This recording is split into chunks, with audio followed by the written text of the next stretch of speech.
the first to know Nsem-Pii TV.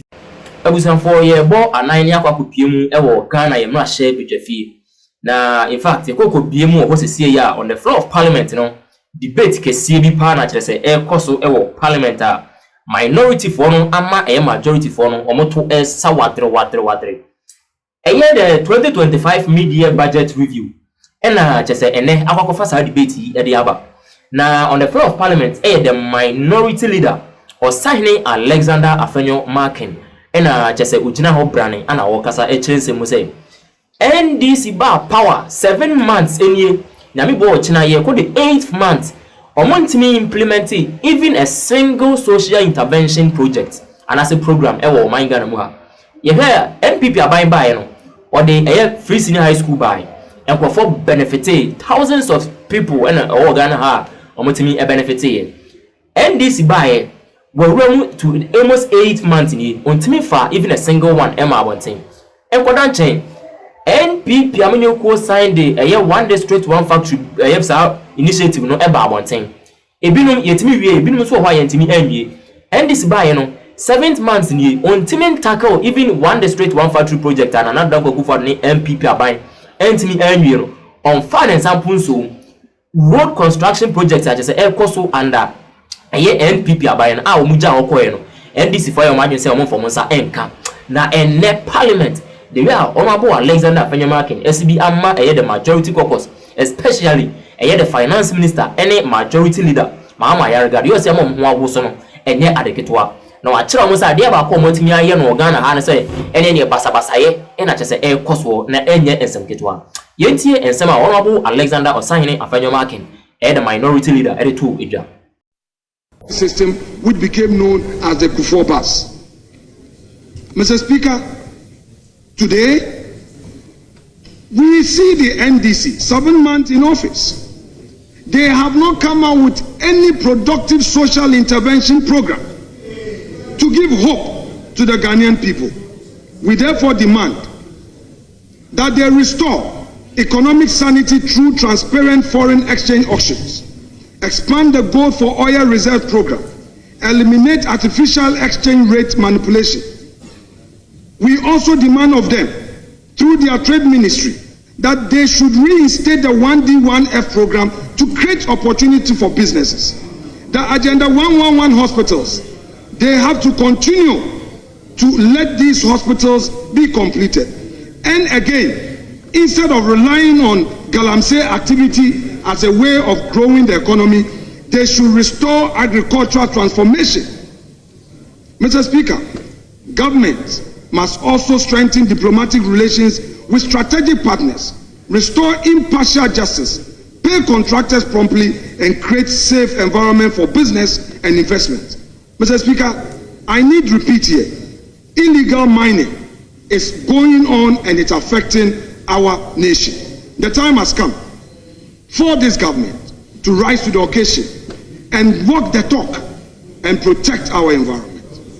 Mr. Speaker, we the minority have a duty to set the record straight, and we will systematically dismantle the misleading claims and omissions in the minister's presentation. Using facts and historical context, we will demonstrate how many of the touted achievements in the last 6 months are either continuation of the policies laid down by the previous NPP administration or simply unearned credit claimed by the new government. We cannot allow false narrative to take root. Ghanaians deserve the truth about our fiscal health, inflation trends, currency stability, employment situation, social programs, debt management, and taxation policies. I need to remind them that upon assuming office, a directive was issued by the Chief of Staff, which directive led to thousands of jobs being lost. Many Ghanaian youth who had been employed were sacked, and an attempt to raise the matter on this House floor was resisted by the majority. Mr. Speaker, let us be clear.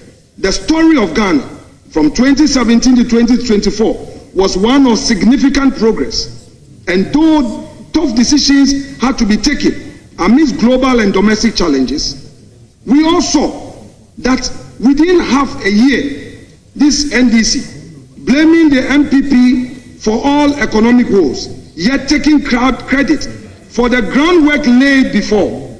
Mr. Speaker, we will address major claim in 10, exposing again the inconsistency, highlighting the true drivers of Ghana's recent economic development. Mr. Speaker, the mid-year review attempt to paint the former MPP government as fiscally reckless, citing, quote, balloon deficit, unquote, arrears of 6 billion in unpaid bills and 194 billion in contract commitment. Yet, yes, Ghana's deficit did spike in 2020, we admit, but context matters. Context matters. A global pandemic forced emergency expenditures and a banking sector cleanup to protect millions of depositors. These were extraordinary interventions, not wanton profligacy. If that money that today you claim is 60-40 had not been pursued, where would Ghana be? You mess up the economy, you mess up the banking sector. The billions that went to your financiers that you couldn't take steps to protect. Today, you claim that we mess the economy. The evidence is there, and you've exposed yourself. 60-40 is what you are called on the street of Accra. 60-40. 60-40 is your new name. 60-40. Give me 60, take 40. That is your new name. In fact, Mr. Speaker, the MPP government reduced the deficit sharply upon taking office, from 9.3% of GDP in 2016 down to about 6% in 2017, and kept it near 5% through 2019. The 2020 deficit of 17% of GDP was a one-off crisis response mirrored worldwide, which saved lives and jobs. It is disingenuous for the finance minister to label that life-saving effort as reckless spending. Let us also correct the record on Ghana's public debt and the claim of alleged insolvency. It is true that debt to GDP rose under MPP, no doubt, we admit, from 56% in 2016 to around 80% in 2022. But what drove these? We inherited significant legacy costs, such as the energy sector debt, from their take or pay. They didn't analyze the contract, they didn't scrutinize, and they signed a take or pay contract and left it for a new government to inherit. These power contracts that were signed under the previous administration hit the economy, and it was a drain on public purse. I challenge them to rise to rebut this. We also weathered the external shocks. COVID-19 borrowing to cushion the economy and steep steady depreciation as global investors pulled back, and they know that.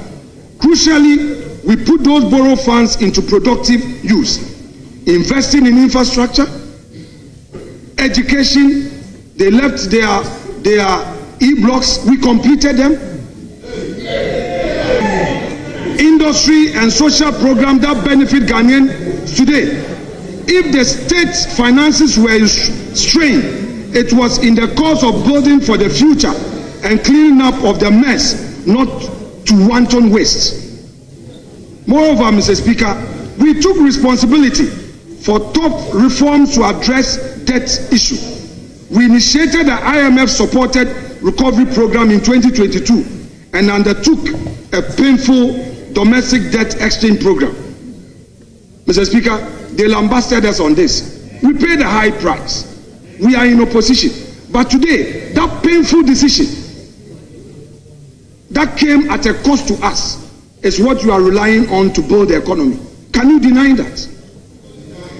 Mr. Speaker, the finance minister boasted that our debt to GDP ratio is at a 5-year low and that the public debt dropped by 113.7 billion in 6 months. Mr. Speaker, this is very misleading. The reality, however, a significant amount of debt has been paid off by this government. The statistical drop in debt ratio is largely due to the debt cancellation and restructuring achieved under the previous government, combined with the cedi's appreciation effect. We ask the minister, Exactly how much of Ghana's public debt has this government repaid to claim credit for the reduction? The answer is inconvenient, virtually none.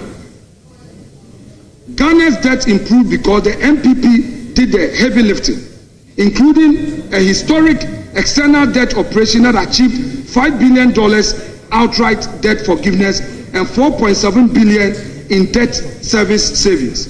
That is real debt reduction. The current administration merely stepped into an improving situation which was engineered by its predecessors. Mr. Speaker, to further buttress this point, let us recall that under NPP stewardship, Ghana never defaulted on external debt until 2022 crisis hit at the tail end of our term. We consistently met debt service obligations until an unprecedented combination of events forced a brief halt.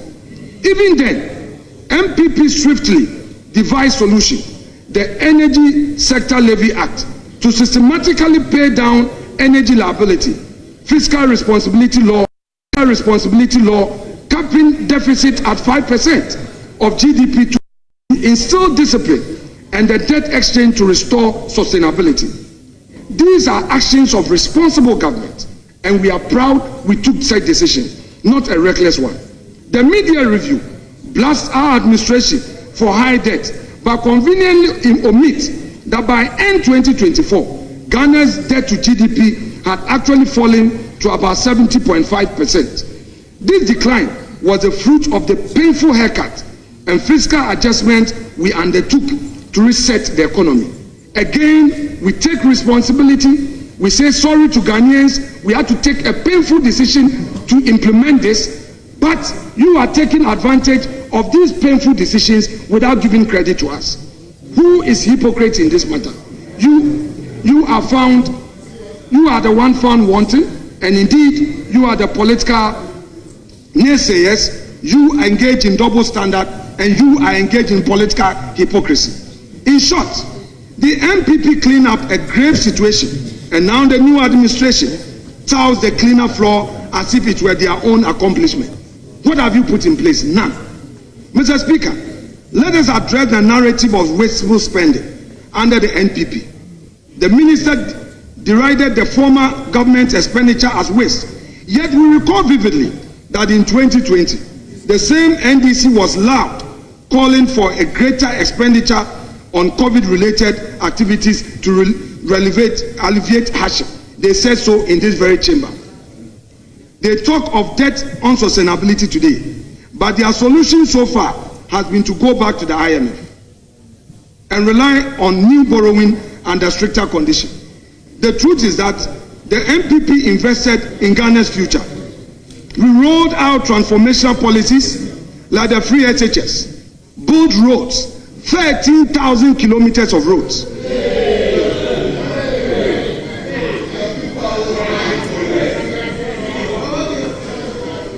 Mr. Speaker, for emphasis,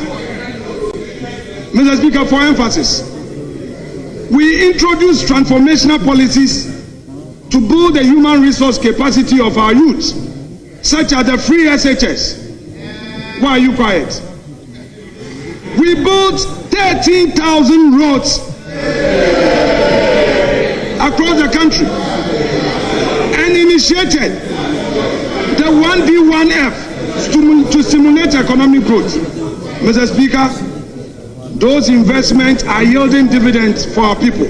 Meanwhile, the current government enjoys an IMF lifeline and fiscal space created by NPP's difficult reforms. They should be thanking the previous administration and not lambasting it.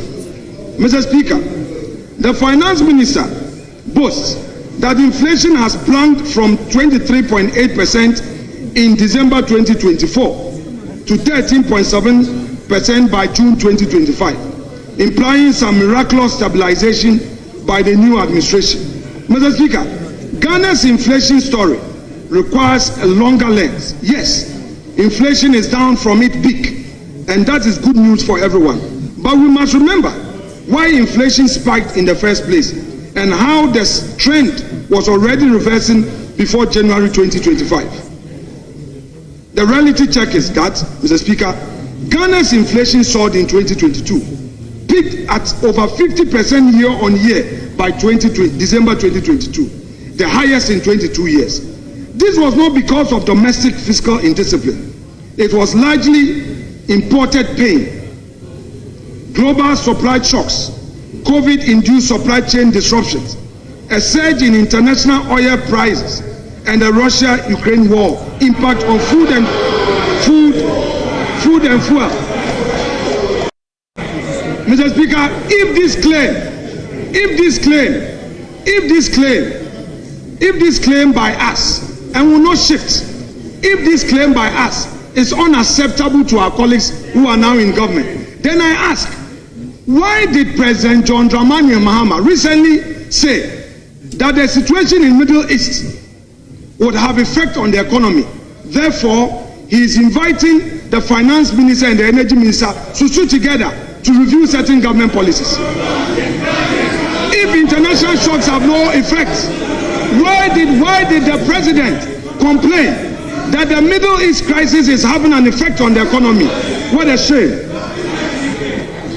Mr. Speaker, we saw transport fares up. We saw the price of imported foods going up and stable prices surged worldwide. Ghana, being a small open economy, could not escape this wave. Mr. Speaker, the minister's own figure of 23.8% in December 2024 reflect this progress. To put this in perspective, pre-crisis inflation under Nsem-Pii was lowest in decades. We ended 2019 at just 7.9% inflation, well within single digits.